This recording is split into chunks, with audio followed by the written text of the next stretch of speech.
Tadepalligudem rural circle పరిధిలో పెంటపాడు మరియు పెంటపాడు చుట్టుపక్కల పోలీస్ స్టేషన్ పరిధిలో ఉన్నటువంటి పెంటపాడు చుట్టుపక్కల ప్రాంతాల్లో ఇటీవల మోటార్ బైకుల దొంగతనాలు మరియు కొన్ని అదర్ ఇన్సిడెంట్స్ రిపోర్ట్ అవుతూ వస్తున్నాయి. దానికి సంబంధించి పెంటపాడు ఎస్ఐ గారు మరియు సర్కిల్ క్రైమ్ పార్టీ వాళ్ళ యొక్క నిఘాను పెంచడం జరిగింది. అందులో భాగంగా ఈరోజు మన పెంటపాడు లిమిట్స్లో ఉన్నటువంటి చిలకంపాడు దగ్గరలో అనుమానితుల్ని ఒక ముగ్గురిని అదుపులో తీసుకోవడం జరిగింది.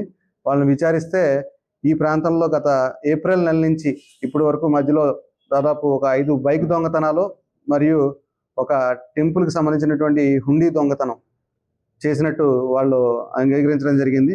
ఇందులో వాళ్ళని పూర్తి వివరాలు పరిశీలిస్తే ఒక వ్యక్తి జోనైల్ అయినందువల్ల వారిని జోనైల్ యాక్ట్ పరంగా చర్యలు తీసుకోవడం జరుగుతుందండి. అదే మిగిలిన ఇద్దరు ఎవరైతే మేజర్ అయ్యి ఉండి దొంగతనాల్లో పాల్గొన్నారో వాళ్ళని ఈరోజు అరెస్ట్ చేయడం జరుగుతుంది.